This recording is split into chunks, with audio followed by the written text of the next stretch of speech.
대해서도 그냥 참고 정도밖에는 아마 도움이 안 되실 것 같아요. 근데 이후에 사실은 각 분야별로 또 발제 준비를 하신 내용들을 보니까 훨씬 더 구체적인 현장에 여러 이야기들이 나올 수 있을 것 같아서 제 이야기는 그냥 서론격이다 이렇게 이해를 해주시면 좋을 것 같습니다. 네,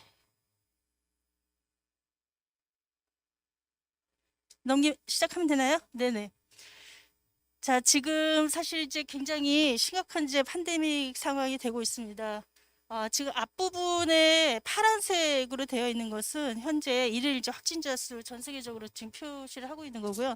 그 옆에 주황색은 인구 10만 명당 현재 확진자 수입니다. 우리가 지금 한 10만 명이나 10명 정도 규모로 지금 체크가 되고 있는데 초반에 코로나 대응에 대해서는 모두가 다 우리가 알듯이 굉장히 대응을 나름대로 잘했고 그리고 확진을 많이 줄이고 또 빠른 대처를 하기 위한 노력들을 많이 했습니다. 국민들도 사회적 거리두기에 적극적으로 참여하고 특히 이제 마스크 사용이라든가 이런 부분에 있어서 사실 우리도 개인적으로 보면은 마스크 착용이 불편하기도 할 뿐만 아니라 뭐 여러 가지 지금 유럽이라든가 이런 데서 이야기하고 있는 것 같은 그 시민들의 어떤 개인적인 자유를 침해한다든지 하는 뭐 이런 문제들이 있지만 그러나 이런 팬데믹 상황에 대한 이해를 정확하게 하셔서 굉장히 실천력들이 높았죠. 그래서 굉장히 나름대로 이제 잘 대응을 해왔다라고 볼 수가 있습니다. 근데 제가 이제 뒷부분에서 그동안에 어떻게 우리가 지금까지 지내왔는가를 좀 간단히 정리를 좀 했는데요. 이 과정에서 조금 이제 아쉬운 부분들이 시간이 지나면서 조금 더 선제적으로 대응을 했었을 수 있었는데 좀 놓친 그런 시기들이 중간중간 나타나면서 지금 뭐 거의 확진자 수가 1000명씩 그렇게 나오고 있는데 뭐 당분간은 이 상태가 계속 가지 않을까? 지금도 계속 검사가 진행이 되고 있고 또 앞으로 확진이 될 가능성이 있는 분들이 굉장히 많이 있기 때문에 요 12월 요 시기를 우리가 잘 견디고 넘어가고 가야 되겠다는 생각을 좀 하고 있습니다. 딱 1년이 됐네요. 지금 중국에서 처음에 최초 보고가 있었던 게 12월 12일이었습니다. 딱 이틀 전, 1년 전, 이틀 전인데 이때 이제 첫 보고가 있었습니다. 사실 지금 추정하기로는 한 11월 정도부터 이제 그 바이러스가 이렇게 지역사회에 퍼지기 시작했다라고 추정을 하고 있는데요. 어쨌든 첫째 보고가 작년 12월 12일에 있었고 그다음에 국내 첫 환자가 1월 20날 발생이 해서 이제 보고가 있었습니다. 그리고 우리가 1월 27일 날 선별 진료소 처음에 그 드라이브 스루 방식의 선별 진료소 포함해서 이렇게 진행을 했고요. 그 당시에 사실은 굉장히 그 광범위한 검사 그리고 이런 선별 진료소를 통한 사전적인 대응 이런 것들이 세계적으로 굉장히 호평을 받고 칭찬을 많이 받은 부분입니다. 근데 첫 번째 이제 대유행이 대구에서 있었죠. 그래서 31번 아마 기억하시겠지만 31번 환자를 시작으로 해서 첫 번째 대유행이 있었고 그 다음에 첫 번째 10,000명이 돌파된 게 4월 33일입니다. 4월 3일. 그 다음에 그 사회적 거리두기 2단계, 뭐 2.5단계 이렇게 진행을 하면서 8월 16일 날 2차 대유행이 있었고요. 이때가 이제 그 교회나 뭐 이런 데 중심으로 해서 2차 유행이 있었습니다. 그리고 2만 명을 돌파한 게 9월, 그러니까 한 4개월에서 5개월 정도 걸린 거죠. 그리고 3만 명 돌파하는데 한 2달 걸렸습니다. 11월 20일 날 3만 명 돌파했고 지금 12월 11일 기점으로 해서 4만 명 돌파를 했는데 그러니까 약 한 달 걸렸습니다. 그러니까 점점 확진자들 10,000명 단위의 확진자가 늘어나는 것들이 굉장히 많이 빨라지고 있는 걸 볼 수가 있고 그리고 3차 대유행 한 11월 20일경에 3차 대유행 시점에 놓고 보면 우리가 그래프로 보면 이걸 정확히 볼 수가 있는데요. 전체적으로 봤을 때 1차, 2차, 3차 대유행을 가면서 뭐가 달라지냐면은 밑에 기저에 그 베이스라인이라고 할까요? 기저의 확진자들 수의 어떤 기초의 숫자가 굉장히 일정 정도 높아진 상태에서 다시 한번 대유행이 있고 또 다시 한번 대유행이 있고 이러는 것들을 그래프상에서 좀 볼 수가 있습니다. 그래서 사실 조금 우리가 선제적으로 했다 그러면은 저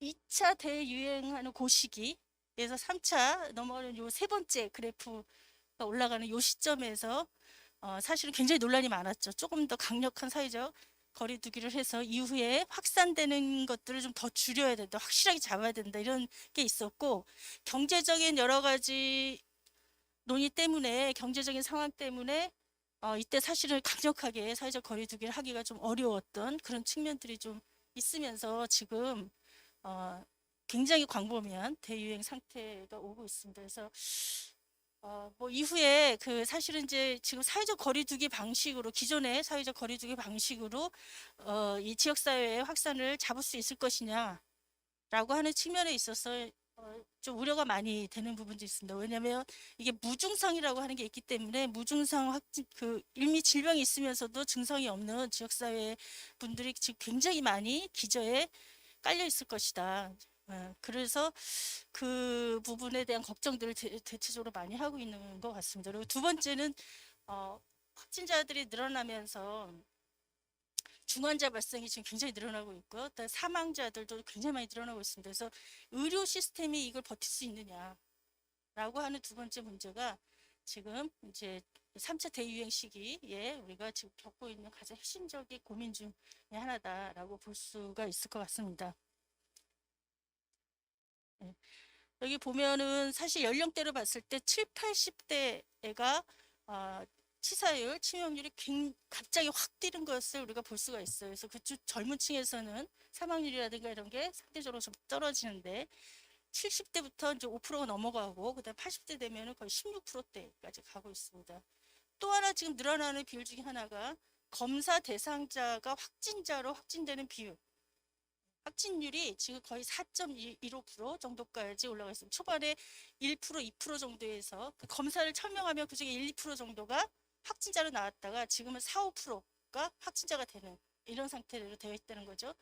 그래서 사실 검사 진행 숫자를 보면 그 다음날 확진자가 얼마나 나올지가 대충 짐작이 되는데 그 비율이 지금 굉장히 높아져 가고 있다라고 하는 우려들을 하고 있습니다. 그리고 전체적으로 어디서 확진자가 주로 많이 생겼냐 보면은 40 몇 프로가 우리가 집단 감염이라고 얘기하고 있는 건데 이게 지역 사회에서 이제 발병이 되는 케이스죠. 그래서 집단적으로 모여서 뭔가를 하거나 할 때 발병하는 경우 또는 집단적으로 거주하는 시설 기관들 뭐 이런 데서 지금 많이 생기고 있는데요. 지금 대표적으로는 요양시설 이런 데서 집단적인 감염들 생겨나고 직원이 한 분이 외부에서 감염이 돼서 들어오면은 거의 뭐 그 병원 안에 금세 전체적으로 다 확진이 퍼지는 그런 상태를 우리가 볼 수가 있습니다. 그래서 굉장히 많이 사회적인 거리두기를 통해서 일반적인 지역사회 통제를 해도 이런 소규모 단위의 집단적인 거주 방식의 여러 시설들에서 부분 계속 집단적인 감염이 일어나고 있는 현상을 볼 수가 있습니다. 그래서 지금까지 사태를 전체적으로 1년여 기간 동안의 코로나에 진행된 상태들을 보면 우리가 한 3번 정도의 피크를 찍으면서 3차 대유행 시기를 지금 가고 있고 기본에 그 발생되는 기저에 발생되는 확진자 수가 계속적으로 높아진 상태에서 다시 또 그 대유행이 생기고 더 높아진 상태에서 다시 대유행이 생기고 그 얘기는 뭐냐면 지역사회에 증상이 없이 기저에 깔려있는 여러 바이러스가 이미 감염돼 있는 상태의 분들이 많이 있다. 그러니까 사회적 거리두기라든가 이런 부분들이 여전히 굉장히 유효하긴 하나 그러나 너무 그 숫자가 많아졌을 경우에는 이게 이런 일상적인 통제 방식으로 잘 어려운 그런 상태가 되지 않을까 하는 걱정 뭐 이런 것들 좀 하고 있고요. 지금 정부에서는 아주 선제적으로 광범위한 검사 그러니까 도대체 누가 감염되어 있고 감염돼 있지 않은지 라고 하는 부분들을 선별해내기 위한 광범위한 검사를 어떤 방식으로 할 거냐 하는 논쟁을 지금 굉장히 많이 하고 있는 게 하나 있고요. 또 하나는 정말 큰 우려는 바로 의료 시스템에서 이렇게 많이 증가되는 환자들을 어떤 방식으로 수용하고 해결할 수 있느냐. 우리가 지역 단위에서 뭐 대구라든가 뭐 교회 문제라든가 뭐 이런 거에서 부분 발생했을 때는 전 국민이 일제히 대구에 몰려가서 또 의료인들이 가서 뭐 이렇게 어떻게 해볼 수가 있는데 지금 수도권이라고 하는 굉장히 큰 지역에 많은 인구가 밀접해서 살고 있는 이 지역에서의 폭발적인 증가는 그런 방식의 의료의 어떤 시스템이 받쳐주지 않은 그런 방식으로 대응이 어려운 부분들이 있어서 지금 하여튼 요 시기를 어떻게 넘기느냐 12월 제 생각에 한 1월 중순까지는 갈 것 같은데요. 그 시기를 어떻게 넘기느냐라고 하는 고민들을 지금 하고 있는 중에 있습니다. 그래서 사실 이 두 가지 문제 지역사회에서의 확산 문제 그다음에 의료 시스템을 유지하는 문제 이 두 가지 문제에 있어서 오늘 우리 그 한보총을 구성하고 있는 여러 그 전문 그 조직들이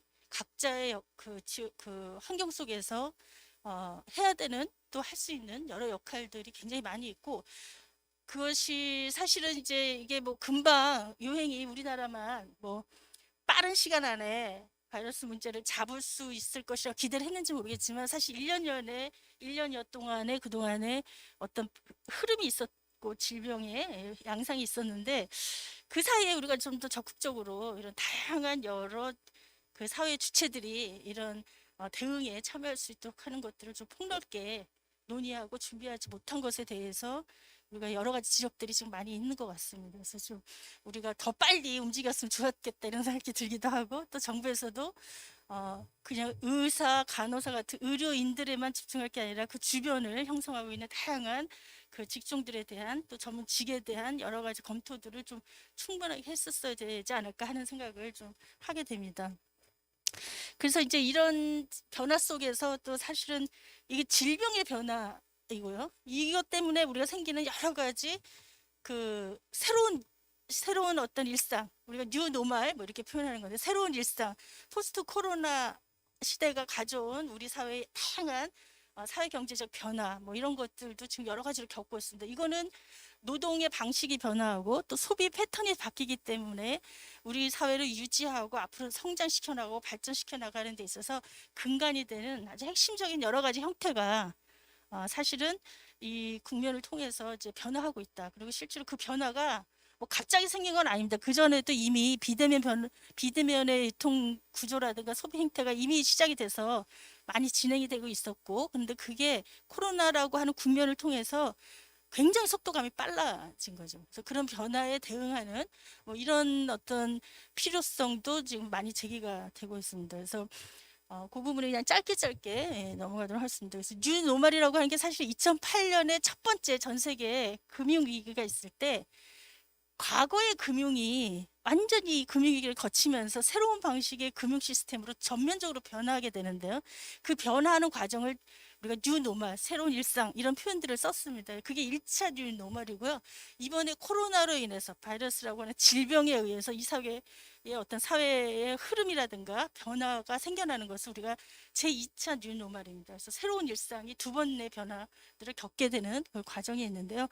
그 과정에서 가장 핵심적인 것은 역시 비대면의 유통 방식, 비대면의 소비, 비대면의 어떤 활동들 이런 것들이 사회적으로 늘어나는 것, 그것을 서포트해 주는 것, 그것을 지원해 주는 것은 뭐냐면 결국 기술이죠. 그래서 새로운 기술, 4차 산업혁명 뭐 이런 표현을 합니다만은 ICT 같은 새로운 기술이 비대면으로서 사는 것을 가능하게 해주는 새로운 사회들을 이제 만들어낼 수 있게 되는 것이고 코로나가 이것을 굉장히 촉발시키는 그런 역할을 하고 있다. 이렇게 우리가 볼 수가 있을 것 같습니다. 그리고 또 하나는 세이프티 퍼스트, SF 사회가 무슨 공상과학 세계가 아니고요. 세이프티 퍼스트 뭐 이런 표현을 어떤 분이 책에서 쓰신 걸 제가 봤는데 안전 제일주의입니다. 그래서 안전이 점점점 강조되고 중요한 뭐든지 안전, 세이프티라고 하는 게 첫 번째의 사회 과제가 되는 그런 사회. 그래서 SF 사회다. 뭐 이런 표현들을 쓰는데 그런 사회가 우리가 이제 도래를 한다라고 볼 수가 있고요.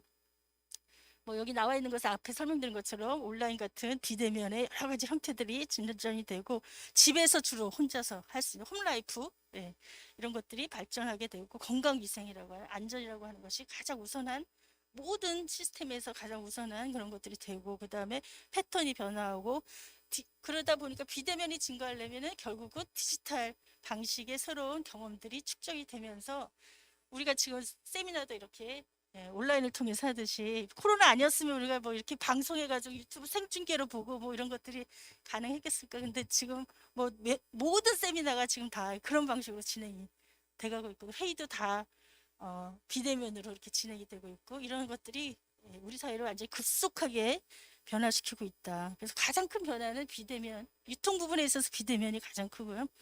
그래서 이후에 우리가 두 번째 포럼이 아마 그 배달 노동자들 이슈인데 비대면 유통이 증가하면서 지금 배달 노동자들이 엄청 많아질 뿐만 아니라 노동 강도도 엄청 세지고 그런데 우리가 새로운 방식의 그 노동들을 규정하고 관리하고 안전하게 그 노동을 할 수 있도록 한 시스템은 아직 준비가 안 된 채 시장은 막 폭발적으로 증가하면서 이런저런 사고가 계속 생겨나는 것이죠. 여러 영역에서 이런 문제를 지금 나타내고 있습니다. 그 다음에 금융이 지금 굉장히 많이 변하고 있어요. 디지털 방식의 금융으로 새롭게 변화하고 있는 게 있고, 그 다음에 미디어가 변하고 있어요. 미디어가. 그래서 이 세 가지를 가장 큰 사회 경제에 있어서의 코로나가 가져다 준 가장 큰 변화, 우리 삶의 방식에서의 변화를 꼽는데, 이 세 가지 유통에 있어서 비대면의 증가, 그다음에 디지털 금융의 확대, 그리고 뉴미디어의 시대가 도래하는 이런 방식들이 우리가 다음 내년도에는 더 그게 속도감 있게 갈 것이고, 그 이후에는 더 많이 여러 가지로 변할 것이다 라고 볼 수가 있습니다. 그래서 그 이후의 데이터들은 그냥 참고로 이런 변화들을 어떻게 나타내고 있는지 수치적으로 보여드린 건데요. 참고로 그냥 보시면 될 것 같고요. 또 하나가 이제 오늘 주제 중에 하나가 취약계층입니다. 그래서 왜 코로나와 경제적인 변화와 거기다 취약계층이 나오느냐. 사실은 이번에 코로나 사태에서도 가장 큰 어떤 질병의 상태라든가 건강의 문제라든가 사회 경제적인 문제에서 가장 큰 피해를 입고 또 고통을 받는 계층이 바로 취약계층이다라고 볼 수가 있기 때문에 그렇습니다. 그래서 취약계층이 일반인들에 비해서, 여기서 취약계층은 주로 그 의료 급여 수급자들을 표현하는 건데요. 약 그 3.5배 정도, 3.6배 정도 더 질병에 많이 노출이 됐다. 취약계층들이. 예. 그리고 국내 확진자 중에 약 10.7% 정도인데요. 건강보험 가입자 중에 의료 급여 수급자는 약 2.9% 정도 됩니다. 근데 실제로 병에 걸린 사람들은 10%가 넘어간다는 거죠. 그래서 훨씬 더 취약계층들에게 있어서 질병이라고 하는 상태가, 이런 감염병 질병이라고 하는 상태가 더 많은 영향을 미쳤다라고 하는 현실이고요. 그 부분들을 어떻게 해결하기 위해서는 사실은 의료 시스템만 가지고 접근하기가 어렵고, 다양한 여러 지역이라든가 지역사회에서의 접근 방식들이 취약계층들을 위한 여러 프로그램들이 만들어져야 지금의 복지 방식과 다른 새로운 방식의 복지 프로그램들이 만들어져야 포스트 코로나 국면에서 이런 문제들을 좀 해결해 갈 수 있지 않은가라고 하는 문제들을 제기를 하고 있는 것이고요. 거기에서 아마 우리 한부총에 속해 있는 여러 단체들 중에 또 역할하실 분들이 굉장히 많이 있으시지 않을까 이런 생각이 좀 듭니다. 취약계층들은 기본적으로 이런 감염병에 대처할 수 있는 능력이 굉장히 부족한 데다가 그 노동 현장에서 발생되는 여러 가지 고용의 문제 뭐 이런 거에 있어서도 훨씬 더 취약한 그런 상태로 와 있고요. 여기 보면은 제가 이번에 조사한 것 중에 이제 한국노총이 설문조사한 것들 쭉 참고로 이렇게 해놨는데, 취약계층들은 가장 이제 우려하는 게 이 국면에서 일자리 문제가 가장 많았습니다. 그래서 43.5%가 일자리의 불안정성이 가장 큰 고민이었고, 사실 일정 정도 직업을 가지고 있는 조합원들의 경우에는 자신의 건강 문제가 가장 큰 우려의 핵심이었습니다. 그래서 20.7%에서 건강 문제를 지적을 하고 있었고, 그래서 취약계층들이 가지는 어떤 우려의 지점들이 조금씩 달랐다, 이런 것들을 좀 볼 수가 있고요. 또 취약계층들의 정보 취득 능력이 굉장히 약한데, 우리가 코로나 국면에서도 볼 수 있듯이 어떻게 행동하세요, 어떤 걸 조심하세요, 어떤 걸 피하세요, 뭐 이런 것들을 이야기할 때 IT라든가 이런 정보를 소통하는 방식들, 이런 것들에 있어서도 취약계층들은 접근의 능력이라든가 그 정보를 가지고 자신의 생활을 조절하는 능력이라든가 이런 것들이 굉장히 부족하기 때문에, 그러면 그런 것들을 어떻게 잘 활용할 수 있도록 지원할 것이냐, 이런 것들은 기존에 우리가 해왔던 방식의 어떤 복지 지원 방식하고 또 다른 방식의 사회적인 지원이 필요한 그런 내용들이 되는 것이죠. 그래서 이 취약계층의 문제들에 대해서는 우리가 새롭게 봐야 되는 여러 포인트들이 좀 있다는 생각이 좀 들고요. 또 하나가 여기 이제 제가 주거 환경에 대한 문제들을 좀 정리를 좀 해봤는데, 그 이 시대에서 가장 이번에 포스트 코로나 시대에 가장 핵심적으로 우려가 되는, 특히 감염병에 취약한 계층들의 취약한 문제들을 지적할 때 바로 이 밀집된 과밀한 주거 환경, 비위생적인 주거 환경. 근데 이걸 조금 더 확장해서 놓고 보면 사실 지역사회의 과밀한 지역사회 건강이나 안전의 문제들을 충분히 체계적으로 관리하지 못한 지역사회의 여러 문제들이 같이 녹아있는 그런 주제가 아닌가 생각이 들어요. 그래서 가장 핵심적인 문제로 제기한 게 바로 이런 주거 환경의 문제들이고요. 우리가 실제로 현재 주거에 있어서 굉장히 불안정하고 감염병에 취약한 주거 환경에 처해 있는 분들이 아직도 여전히 많고, 그 부분에 있어서의 사회 경제적인 여러 가지 지원들이나 국가 정책들이 일관되게 체계적으로 가 있지 못한 부분들이 많이 있다라고 하는 것도 우리가 좀 고민을 좀 해볼 필요가 있고요. 이 옥스팜에서 한 얘기를 저 굉장히 감동적으로 들었는데, 모두가 안전할 때까지 아무도 안전하지 않다. 이게 이제 보고서 제목인데, 옥스팜에서 제기한 보고서 제목인데, 여기에서 제기한 문제는, 가장 큰 문제는 그 비정규직 노동자들 문제, 그다음에 여성의 문제가 이 포스트 코로나에 있어서 가장 핵심적인 취약계층의 여러 문제들로 실제로 전 세계에서 코로나 국면 이후에 이런 여성과 비정규직에 있어서의 그 사회적으로 굉장히 불안정하고, 또 기존에 겪었던 여러 가지 문제들을 더 많이 겪게 되는 그런 상황들이 보고되고 있다라고 하는 것들을 데이터로 제시를 좀 하고 있습니다. 그래서 지금 이제 이 코로나 국면이 사회 경제적으로 기술과 결합이 돼서 새로운 기술들이 막 나타나고, 그 기술을 활용한 새로운 비즈니스들이 나타나는 변화가 또 한 측면이 있는 반면에, 훨씬 상대적으로 더 취약하고 더 건강에 위협을 받으며, 그리고 지역사회에서 새로운 방식의 지원을 받지 못한 굉장히 불안정한 상태의 어떤 취약계층들의 발생이 양극단적으로 나타나는 양상, 뭐 이런 것들이 아마 우리가 이후에 코로나 국면에서 고민하고 대응을 마련해야 될 주요 내용이 아닐까, 이런 생각이 좀 들고요. 이 시점에서 우리가 한부총에서 여러 가지 굉장히 지금 사실 구성되어 있는 조직들의 형태나 그 다루는 대상이나 내용들이 굉장히 다양한데, 그런 부분들이 이렇게 한 자리에 모여서, 또 아까 회장님 말씀하신 것처럼 짧은 시간에 많은 조직들이 이렇게 참여할 수 있게 되는 계기도, 단순히 메디컬 시스템의 문제가 아니라 훨씬 더 폭넓은 지역사회 문제, 그리고 환자들의 문제가 아니라 취약한 다양한 계층의 여러 일반인들의 문제, 이런 것들을 폭넓게 다루어야 되는 그런 것이 우리가 포스트 코로나 국면에서의 우리 고민들이고, 앞으로 그 부분들이 더 많이 논의가 될 것이다 라고 하는 생각들을 모두 다 하면서 함께 모여서 이런 방안들을 좀 고민해 보자 라고 하는 생각으로 이렇게 모임이 빨리 굉장히 큰 조직으로 이렇게 성장하게 되지 않았나, 이런 생각이 듭니다. 이 내용은 한부총을 처음에 출범하면서 선언문에 들어있는 내용들을 제가 좀 크게 정리를 좀 해봤는데요. 빨갛게 표시되어 있는 부분이 강조해서 핵심적으로 하고 있는 이야기들입니다. 그래서 그거는 또 반대로 놓고 보면, 우리가 그동안 이런 부분에 있어서 핵심적으로 역할하지 못한 부분들이 있다, 사회정책적으로 이런 부분이 좀 부족했다라고 하는 것에 대한 지적일 수도 있는 것이죠. 첫 번째는 현장의 목소리, 제가 이렇게 빨갛게 표시했는데, 현장에서 진짜 살아있는 목소리들이 반영된 새로운 정책들, 이런 것들이 너무 부족했다. 그리고 연대와 협력 부분들이 훨씬 더 지금보다 다양하게 이루어져야 되겠다라고 하는 것이고요.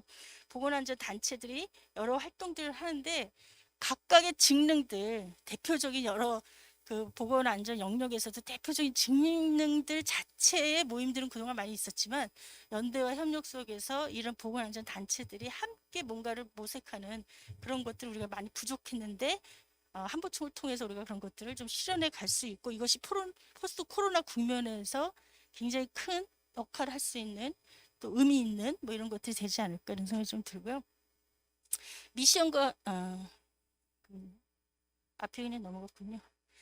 앞에 잠깐 넘어갔는데요. 그 앞에 보면 국민의 보건과 안전을 지키는 것, 그다음에 지속적인 어떤 관심, 또 근본적인 어떤 제도의 개선, 이런 측면들이 필요하다. 그리고 새로운 유형의 그 보건안전 문제에 좀 선제적으로 대응하는 자세, 우리가 앞에서 코로나가 미치는 사회경제적인 영향, 또 새로운 변화, 보건에 있어서의 핵심 이슈들, 뭐 이런 것들 얘기를 잠깐 했었는데요. 그런 것들의 개선 방안들을 계속적으로 모색을 하고, 또 취약계층의 보호를 위한 굉장히 이제 촘촘하고 세심한, 이런 표현을 쓰셨어요. 촘촘하고 세심한 그 안전망을 구축하는 것, 그리고 보건안전 문제에 대한 어떤 법적인 뒷받침들을 충분히 가지는 것, 뭐 이런 것들을 제가 표시를 강조를 해서 해놨는데, 그런 역할들이 지금까지 제기왔던 현재의 상황에 대한 우리의 앞으로의 또 역할로서 가능한 게 아닌가 이런 생각이 좀 들고요.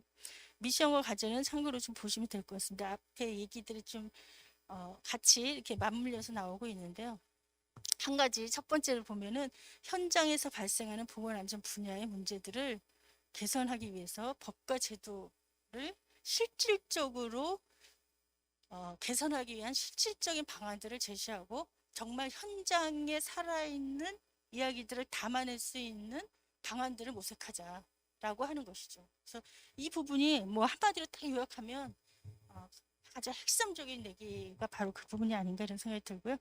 많은 단체들이 지금 참여해서 저도 그 단체로서 이렇게 참여하면서 각 직능에 계신 여러분들과 다양한 그 현장의 이야기들 속에서 정책이나 제도 부분들을 고민해 가는 그런 역할들을 할 수 있을 거라고 생각이 좀 됩니다. 네. 그래서 이제 좀 결론적으로 말씀을 좀 정리를 좀 해보면, 자, 지금 현재 제가 그 코로나가 지금 어떻게 진행돼 왔는지 하는 거 얘기들을 좀 앞에서 간단히 말씀을 드렸는데, 보건의료 시스템에 있어서의 이런 대응 체계, 대응의 어떤 양이나 대응의 방식들이 지속 가능하도록 가기 위한 것들이 지금 굉장히 시급한 것 같아요.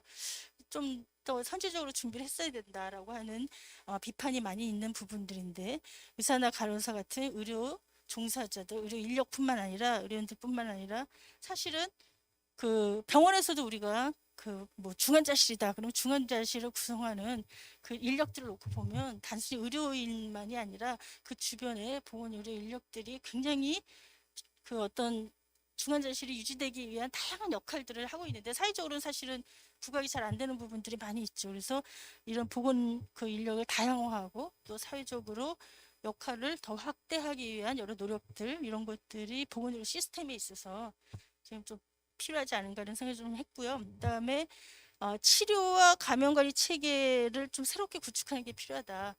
우리가 지금 처음에 코로나가 처음 생겼을 때는 뭐 그 독감 이렇게 지나가듯이 몇 개월 지나면 괜찮아지려니 뭐 이런 기대들을 초반에 좀 한 게 있고, 또 어느 정도 잡힌다고 생각했기 때문에 이렇게 가면서 이렇게 소강 상태로 접어들겠거니, 우리가 사스나 메르스를 겪으면서도 일정 정도 시간 뭐 5, 6개월 정도 지나면서 어느 정도 발에서 잡아갈 수 있었고, 그동안 그런 경험들을 했기 때문에 그렇게 가리라고 생각을 했는데, 지금 놓고 와서 보면 사실 백신이 들어와서 접종하기 시작한다 하더라도 완전히 안정적으로 유지될 때까지 적어도 내년 1년 이렇게 갈 수밖에 없는 상황이 된 것 같아요. 그래서 그리고 그 사이에 끊임없이 변종이 일어나고 있고, 그래서 사실 이거는 새로운 체계, 그야말로 그리고 장기전에 대비한 새로운 방식의 어떤 모색, 이런 것들이 지금 필요한 그런 국면에 와 있다라고 하는 것이고, 그런 새로운 구축을 어떤 방식으로 또 사회와 소통하면서 해나갈 거냐라고 하는 게 정말 당면한 그런 과제가 아닐까 이런 생각이 좀 듭니다.